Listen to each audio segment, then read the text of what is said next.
एक बार दो बार नहीं, हमेशा सुनो इस कथा को। यस्सः स्मरणमात्रेण हरिश्चित्तम समाश्रयेत्। जैसे हम लोग प्रतिदिन भोजन लेते हैं, है ना, हम लोग कभी कथा में चले जाए सत्संग, अरे महाराज भी तो सत्संग से आ गया, पर भोजन के लिए नहीं कोई कहता है, प्रतिदिन नियम से भोजन करते हैं। अच्छा, भोजन से शरीर स्वस्थ रहता है, भोजन करना अनिवार्य है। उसी तरह से जीवन में सत्संग भी अनिवार्य है। शरीर को स्वस्थ रखने के लिए भोजन की आवश्यकता होती है, और मन को स्वस्थ रखने के लिए सत्संग की आवश्यकता होती है। इसलिए सदा सेव्यः। और उसके बाद इसका विशेष गुण क्या है? हरिश्चित्तम समाश्रयेत्। जो हरि है ना, हरि किसको कहते हैं? हरति पापम तापम सह हरि। हरि कौन है? जो पाप और ताप का हरण करे, है ना। तो एक तो हरण करते हैं, दूसरा भगवान जो हरि जो है वो चित्त में समा जाते हैं। जो भगवान की कथा को जितना सुनता है, भाई जिसके गुण जिसकी कृति को व्यक्ति ज्यादा सुनेगा उससे प्रेम तो स्वाभाविक होना है। हम जिसके बारे में बहुत किसी की महिमा सुनते, अच्छा सुनते सुनते उससे प्रेम हो जाता है। इसीलिए कहा गया कि कथा कीर्तन का हमेशा लाभ लेना चाहिए। एक बार एक गोपी भगवान की उपासना करते थे, सच्ची घटना है। और उसकी उपासना इतनी, उपासना का मतलब क्या होता है? उपआसन। हम लोग उपवास करते हैं ना, व्रत करते हैं। व्रत का मतलब क्या है? उपवास का मतलब क्या है? केवल भोजन का छोड़ना उपवास नहीं है। उप मतलब होता है निकट, वास मतलब होता है बैठना या उसके सन्निधि में रहना। किसके निकट रहना? भगवान की सन्निधि में रहना ही उपवास है। भोजन का त्याग उपवास नहीं है। आज दिन भर भोजन नहीं किया और 10 लोगों से, अरे महाराज आज तो मैं एकादशी भूखा हूँ, आज तो मैं व्रत में हूँ, और दिन भर यही कहना आज मैं व्रत में हूँ, ना कोई कार्य करना, ना किसी अच्छे से, और कहीं कोई कुछ कह दे भैया ये कर लो, अरे तुमको नहीं दिखता मैं व्रत में हूँ। जैसे लगता है व्रत करके किसी पे बहुत बड़ा एहसान कर दिया। अरे व्रत पूजा अपने लिए करते हैं। तो वो भगवान की उपासना करते थे। तो ऐसा ठाकुर जी से प्रेम हो गया, ऐसा ठाकुर जी से प्रेम हो गया कि जित देखूं तित श्याममयी है। अब जहां देखे वहां उसको बस ठाकुर दिखाई दे। वही छोटा सा नंद गोपाल, अरे खेलते हुए दिखाई दे रहा है, कभी जा रही तो पता चला कि वहां दिख रहा है। हर जगह जित देखूं तित श्याममयी है। उसके ऐसी स्थिति हो गई, भगवान के चरणों में ऐसा प्रेम हो गया कि एक दिन गाय दुह रही थी। गाय दुहते दुहते उसी लगा कि वो कान्हा बंसी वाला आया और कह रहा है, मैया मुझे ये कि भाभी मुझे दूध पिला दे। गोकुल की बहू थी, भाभी मुझे दूध पिला दे। ऐसे कह के वो देखी कि वो दूध मांग रहा है, तो ये ऐसे दूध दो रहे थे, तो उसके मुंह में पकड़ के और स्तन को देने लगे। और ऐसे दे रही है पूरे दूध दो के मुंह में, और थोड़ी देर के बाद वो कान्हा गायब। अब देख रही है कि यहाँ तो कान्हा वाना तो कोई है नहीं, ये तो मेरा सपना था। सारा दूध नीचे जमीन पे चला गया। उधर से उसकी सासू माँ आई, अरे तू पागल हो गई है क्या? तू बावली हो गई, दीवाना हो गई, ऐसे तुमको कुछ नहीं पता चलता? सारा दूध मटके की बजाय सारा तो जमीन में गिरा दी। बहुत बोली, बहुत डांटी, कही कि जाके मक्खन दही को मथो और मक्खन निकाल लो। अब वहां जो गई, दही महत रही है, मथते मथते उसमें से जो मक्खन निकला, सो उसको लगा कि कान्हा आया है और कह रहा कि मुझे मक्खन खिला। वो ऐसे मक्खन लेके खिलाने लगी, और वहां कान्हा वाला फिर कोई नहीं। वो बंदर थे, बंदर जो है सो आकर के सारे मक्खन खा के चले गए। अब सासू ने जो देखा तो बहुत गुस्सा आई फिर, और कही कि तेरा दिमाग ठिकाना नहीं है क्या? आज कई दिनों से मैं तुझे देख रही, तू बावली हो गई, एकदम पागल हो गई है। बहुत डांट गई, चल हट यहाँ से, जा तू पानी लेके आ यमुना तीर से। हमेशा लाते थे, कहीं आज तू जा पानी लेके आ। और वहां भी गई तो वही करामात। जब भगवान जिसको अपना बना लेते हैं ना, जिसे अपना बनाया, तो ताकि जिसे दे देते हैं दुनिया उसे कुछ और नहीं देते, जिसे देते हैं अपना प्यार उसे दुनिया नहीं देते। ये तो बड़ी अजब विडंबना है भगवान की। अब सब तरफ से भगवान के चित्त में वृत्ति लगी हुई है। गई यमुना तीर पे, जैसे ही मटका में जल भरी और लेने को तैयार हुई, सो लगा कि उधर से कहना फिर आए और कहा कि लाओ भाभी मैं तेरे सर पे उठा दूं। और जैसे ही मटका उठाने को की तो उसे लगा कि उधर से गोपाल उठा रहा। अब ऐसे उठाई, उधर से तो उठा नहीं, एक ही तरफ का बैलेंस बिगड़ा और मटका गिर गया, और गिर गया तो फूट गया। अब तो एकदम डर के मारे कि आज तो मेरी सासू माँ एकदम बिल्कुल बोलेगी, आज दूध बर्बाद किया, मक्खन भी बर्बाद किया, यहाँ आके मटका भी फोड़ गई। अब वो ध्यान लगा के बैठी थी, और इसलिए बैठी थी कि तुम मेरे दिल से निकल जा, मेरे चित्त से निकल जा। अब ध्यान मग्न, उधर से नारद जी गुजर रहे थे, सो देखा यमुना तट पर, यमुना के तीर पे एक ग्वालन अकेले आंख बंद किए साधना में, कि अरे स्त्री है, नव युवती है, और यहाँ अकेले बैठ के क्या कर रही है। नारद जी गए और पूछा कि देवी तुम यहाँ क्या कर रही हो, अकेले यहाँ, तेरा यहाँ पूजा करना, ध्यान करना उचित नहीं है। कहीं नारद जी मैं कोई ध्यानवान नहीं कर रही। अरे तू तो अभी ध्यान में बैठी थी।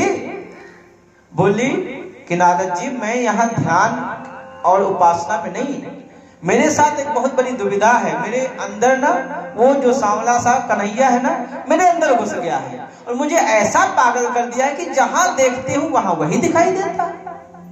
मैं तो यहाँ बैठ के बस उससे प्रार्थना कर रही हूँ कि तू मेरे को छोड़ के जा कहीं, मेरा पीछा तू मेरे घर द्वार सब बर्बाद कर देगा। तू तो रोज मुझे बात सुनवाता है, कभी डंडा खिलाएगा और कभी तो घर से निकाल देगा। मेरा भगवान तू पीछा छोड़ दे, तू मेरे घर से निकल जा। नारद जी ने कहा कि क्या हुआ, वो सारी घटना बताई कि मेरे साथ ऐसा ऐसा हुआ। नारद जी कहे कि अरे जिस परमात्मा को प्राप्त करने के लिए लोग हजारों वर्ष जो है तपस्या करते हैं, निराहार रहते हैं, एक एक पैर पे लोग तप करके और उस प्रभु को रिझा नहीं पाते, उनको अपना नहीं बना पाते, और तुम बनाई हो और तू कह रही कि निकल जा। कि क्या करूं, मेरे साथ ऐसा हो जाता है जहां देखते हूं। तो कहा कि वो तो कौतुकी है ना, कृष्ण उनका नाम है। कृष्ण में ना एक नीचे बंसी जैसा री होता है, क के नीचे क और नीचे री होता है, वो बंसी जैसा। भगवान ने कहा कि जो कृष्ण को बजता है वो बंसी है ना, उसको पकड़ लेता हूँ, बंसी जैसा मेरा नाम है उसको। और चित्त में हरिम समान, हरि चित्तम समास रहित, जो हरि है ना उस चित्त में समाहित हो जाते हैं। तो ऐसी गोविंद की कृपा और कथा है। नारद जी ने कहा कि प्रभु सनकादिक ऋषियों से कि क्या ये केवल ज्ञान और भक्ति को देने वाले, ये ज्ञान और वैराग्य को पुष्ट करने वाली कथा है, या इस कथा से कुछ और भी हो सकते हैं, किसी के पाप धुल सकते हैं? क्योंकि हर व्यक्ति सबसे पहले ये जाता है चलो मेरे जीवन में जो कुछ पाप हुआ हो वो सब समाप्त हो जाए। तब सनकादिक ऋषियों ने कहा कि हाँ नारद जी, मैं आपको एक कथा सुना रहा हूं। एक कथा ये भागवत की ऐसी है कि एक पाप दो पाप नहीं, वरन जो जीवन पर्यंत केवल और केवल पाप करता है, ऐसे पापियों को भी ये मुक्ति प्रदान करने वाली है। तब नारद जी ने कहा कि ऐसे कोई आपके पास प्रमाण है? कहा बिल्कुल। तो कहा कि पापियों के भी पाप को है तारती। कैसे पापियों के?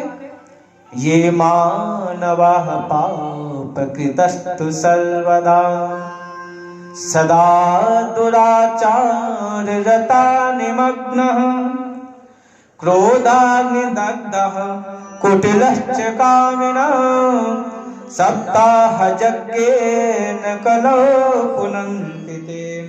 ये मानवः पाप कृतस्तु सर्वदा।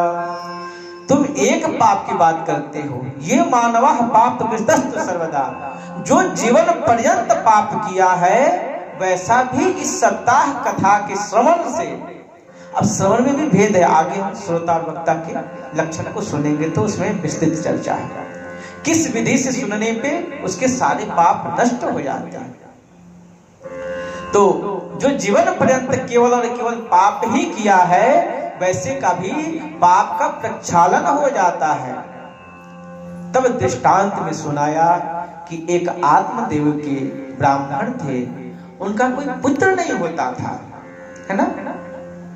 वो एक दिन बड़े खिन्न मन से इतना दुखी हो गए। उनकी पत्नी का नाम था धुंधली देवी, थोड़े स्वभाव से कर्कशा और चटापटा खाने वाली और अपने मन की करने वाली पत्नी थी। पर पंडित जी बड़े सदाचारी थे, बहुत अच्छे विचार के थे, वेद वेदांग से पूर्ण थे। पर सब कुछ होने के बाद जब घर में बच्चे ना हो गृहस्थ में जीवन में, तो थोड़ा मन दुखी हो जाता है। घर में बच्चों की किलकारियां सुनाई दे, बच्चे रोए, तो घर लगता है आनंदमय है। तो पंडित जी के यहाँ घर की कौन बात कहे, उनके यहाँ एक गौ थी, वो भी बांझ हो गई, उसको भी बच्चा नहीं मिलता था। ऐसा दुर्भाग्य। पंडित जी ने कहा कि मेरा कौन सा ऐसा पाप है जो न मेरे पत्नी को कोई पुत्र हुआ, और यहाँ तक कि मेरे घर में जो गाय है वो भी बच्चा नहीं देती, हमारे घर में तुलसी उसको मंजर नहीं आते, उसमें भी वो मंजरी नहीं लगती। ऐसा कौन सा मैंने पाप किया है। कई उपचार किए, पर प्रारब्ध में हो तो मिले, प्रारब्ध में नहीं था। एक दिन बहुत खिन्न मन से चले गए अब आत्महत्या करने के लिए, और जंगल को गए, और संयोग से उसी जंगल में एक संत की मुलाकात होती है आत्मदेव जी से। संत ने देखा ब्राह्मण देवता टीका चंदन लगाए हुए हैं, ललाट पे तेज है, पर चेहरे में उदासी है, खिन्नता है, मन जो है मलिन है, उदास है। क्या कारण है? सो स्वाभाविक, मैंने कहा ना, संतों का हृदय बड़ा ही मक्खन से भी कोमल होता है। संत हृदय नवनीत समाना। मन पिघल गया देख के, और स्वाभाविक पूछ दिया, ब्राह्मण देवता आप कहां से आए और इस भीषण जंगल में, और आप बहुत उदास और चिंतित लग रहे हैं, क्या कारण है? तब उस आत्मदेव जी ने संत के चरणों को पकड़ लिया और रोने लगे, और आने का कारण बताया कि महाराज, मैं जंगल में आत्महत्या करने के ख्याल से आया था, यानी मेरे साथ मेरे जीवन में इतना दुख है, इतना दुख है कि उस दुख से दुखित होकर के मैं अब सोचा कि चलो जंगल में चला जाऊंगा, कोई शेर भालू मुझे खा जाएंगे, यत्र तत्र कहीं मृत्यु हो जाएगी, पर इस दुख को मैं नहीं सहन कर सकता। संत ने बहुत समझाया कि ब्राह्मण देवता, आपको पता है सबसे बड़ा पाप होता है आत्महन गति जाए। सबसे बड़ा जो पाप है ना, वो आत्महत्या होता है। चाहे जीवन में जितना दुख आ जाए उसको सहना, पर दुख और जीवन से घबरा के कभी आत्महत्या न करना। महाराज क्या करूं? संत बहुत समझाए, और दुख का कारण क्या था? पुत्र नहीं है। कहा कि पंडित जी, इतने छोटी सी बात के लिए कि पुत्र नहीं, इसके लिए आप आत्महत्या करने चले आए। अरे पुत्र, कोई जरूरी नहीं कि आपके पुत्र हो जाए और वो आपके सुख का कारण बने। ये प्रारब्ध की आदेन है। आप जो है उसमें संतुष्ट रहें, भगवान का भजन करें। बड़े अच्छे उद्बोधन से, संबोधन से स्वामी जी ने समझाया, संत ने। पर आत्मदेव को जो पुत्र का जो सर्प चढ़ाता ना, अरे सर्प काट दिया था मोह का। अब बुद्धि ऐसी हो गई थी कि बस उनको चाहिए तो पुत्र ही चाहिए, ऐसा रंग रंगा हुआ था। और जब मन रंग जाता है ना किसी में, चाहे वो भक्ति का हो, चाहे निवृत्ति का, चाहे वो माया का हो, जिसमें रंगता है फिर उसको ये अच्छा नहीं लगता। अब महात्मा जी ने खूब समझाया, नहीं माने, और अंत में महात्मा जी के चरणों को पकड़ करके और ब्राह्मण देवता ने अपना सर पटक दिया और कहा कि आप संत हैं, मैं जा रहा था और मैंने सुना है, मैं भी कोई मूर्ख नहीं, मैंने सुना है कि भावी मेट सके त्रिपुरारी। संतों में, गुरु में और भगवान में ऐसी सामर्थ्य है कि वो प्रारब्ध में परिवर्तन कर सकते हैं। तो आप मुझे पुत्र दीजिए।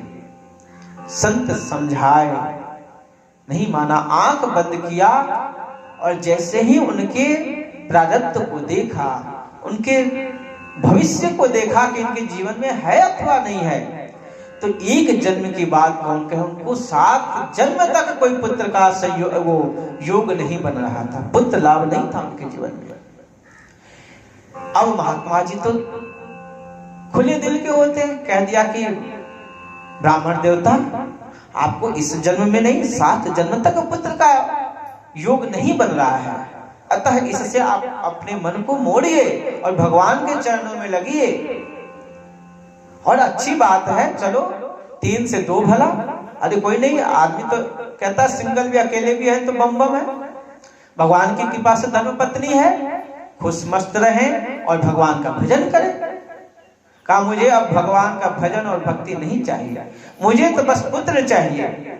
और अभी तक तो मैं 1 जन्म के लिए दुखी था, आपने 7 जन्म की बात कह दी, अब तो मेरे 1 नहीं 7 गुना दुख आपने मेरा बढ़ा दिया है। और भावी मेट सके त्रिपुरारी, अब मुझे एक ही उपाय है कि मैं या तो आपके चरणों में यहाँ सर पटक के अपनी आत्महत्या कर दूं, आपके सामने मर जाऊंगा और उसका पाप आपको लगेगा, अथवा आप हमें पुत्र दीजिए। कल मैंने कहा था कि संत का क्षण और अन्य का कण कभी बर्बाद नहीं करना चाहिए। दूसरा, संतों के चरणों में, गुरुजनों के चरणों में कभी भी अपने जो भाव है ना, मतलब आप गुरु के चरणों में अपने अनुरोध, अपना भाव समर्पण कर सकते हैं। कभी भी संतों के साथ मतलब जबरदस्ती कुछ प्राप्ति की इच्छा नहीं रखनी चाहिए। नहीं, आप हमें ये दे दो, हमें ये दे दो, प्रार्थना कर दो महाराज ऐसा, जय विधिनाथ होई हित मोरा। अगर मन में कुछ कामनाएं हैं, प्रार्थना कर दो, ऐसा होता तो ठीक था। अब पता नहीं वो आपके लिए अच्छा है कि नहीं है। एक छोटा सा बालक दीपक को पकड़ता है ना, दीपक को पकड़ना चाहता है, उससे उसको लगता है कि कोई खिलौना है, पर जो माँ बाप होते हटाते हैं, अरे हाथ जल जाएगा। उस बच्चे को लग रहा है कि ये तो चमकीला, ये तो चमकने वाला कोई वस्तु है, उसको पकड़ना चाहता है, पर आपको पता है कि इससे इसका हाथ चल जाएगा, आप नहीं उसको छूने देते। उसी तरह से गुरुजन, संत जन और भगवान, ये ऐसी उपाधि है, हम अपने बुद्धि से समझते ये हमारे लिए लाभदायक है, पर वो आपके लिए कल्याणकारी है कि नहीं, वो तो परमात्मा समझता है ना। फिर भी बहुत आग्रह किया, आग्रह करना चाहिए संतों के पास, दुराग्रह कभी नहीं करना चाहिए। पर आग्रह करते करते दुराग्रह बदल गया ब्राह्मण देवता का निवेदन, और अंत में महात्मा जी ने प्रसन्न होकर कहा कि कोई बात नहीं, तुम तो मुझे ऐसे धर्म संकट में डाल दिए कि यदि ना देता हूं कुछ तो ब्रह्म हत्या लगेगी। चल, तो इतना निवेदन किया तो अपनी झोली से एक फल निकाला और कहा इस फल को अपने पत्नी को दे देना। प्रसन्नता से घर आए, फल जो है अपनी पत्नी को दिया, पत्नी उस फल को ली और ब्राह्मण देवता ने कहा, आत्मदेव जी ने, कि इसको अच्छे से नहा धोवा के पवित्र होके भगवान के चरणों में निवेदित करके खा लेना। अब वो जो उनकी पत्नी धुंधली देवी थी, यथा नाम ततः गुणो, जैसा नाम वैसा गुण, धुंधली, बुद्धि से भी धुंधली, विवेक से भी धुंधली, चरित्र से भी उनका ऐसा कुछ था कि ब्राह्मण देवता का सम्मान नहीं करती थी। कहीं कि ये पता नहीं पंडित जी कहां से कुछ भी उठा के ले आते हैं, जब मन किया ये खा लो बेटा हो जाएगा, ये खा लो बेटा हो जाएगा। और यह एक ऐसी सोची कि ऐसे हमेशा करते ये भी कुछ होगा, नहीं उस पर ध्यान दी। तब तक उसकी बहन आ गई, कही कि बहन मेरे साथ एक बहुत बड़ी दुविधा है। कहा कि क्या हुआ? कही कि दीदी, मेरी बहन, ये देखो पंडित जी ने पता नहीं एक फल लाया और ला करके दिए हैं कि ये लो संत का प्रसाद है, इसको खा लो, तुमको पुत्र हो जाएगा। अब मैं ये नहीं समझने की पता नहीं सच्चे में संत का है कि झूठ का संत का है, क्योंकि संतों को समझने में कभी कभी ना हम लोग अच्छे को नकली, नकली को असली समझ बैठते हैं। तो वो कहीं कि हमें पता नहीं लगता करें क्या। उसकी बहन काफी समय निकल चुका था, उसके बच्चे बड़े बड़े हो गए थे। अब उसकी बहन भी नहीं चाहते थे कि उसको कोई बच्चा हो, क्योंकि धन का लोभ था ना, और धन का लोभ इतना खराब होता कि वो अपने को भी नहीं देखता है ना। जड़ जोड़ू जमीन इतना खतरनाक है महाराज कि भाई भाई का दुश्मन बना देता है। उसमें अपने पिता पुत्र का संबंध, भाई भाई का संबंध भी नहीं पता चलता है। उसकी बहन नहीं चाहती थी कि उसको पुत्र हो, क्योंकि अगर नहीं होगा तो सारा उसका पुत्र वारिस होगा। तालमेल रखती थी मिला के। तो कहीं कि बहन इस झंझट में तुम क्यों पड़ी? अरे ऐसे लोग महात्मा लोग घूमते हैं। ऐसा करो कि तुमको लगता है कि पंडित जी ले आए हैं तो ये गाय को खिला दो, गाय खा लेगी, अगर असली होगा तो उसको बच्चा होना चाहिए। और बहन तुम काहे को इस चक्कर में पड़ी हो? तुमको पता है कि जब पुत्र होता है, पेट में आता है तो पेट बढ़ जाता है। अब तो उसके दिमाग में घुसा कि बात तो सही कह रही है, अगर सच में मैं गर्भवती हो गई तो मेरा पेट बड़ा हो जाएगा। और मान लो कहीं पेट बड़ा हो गया और कहीं अगल बगल आग लग जाए, कहीं चोर डकैत आ जाए तो मैं भागूंगी कैसे?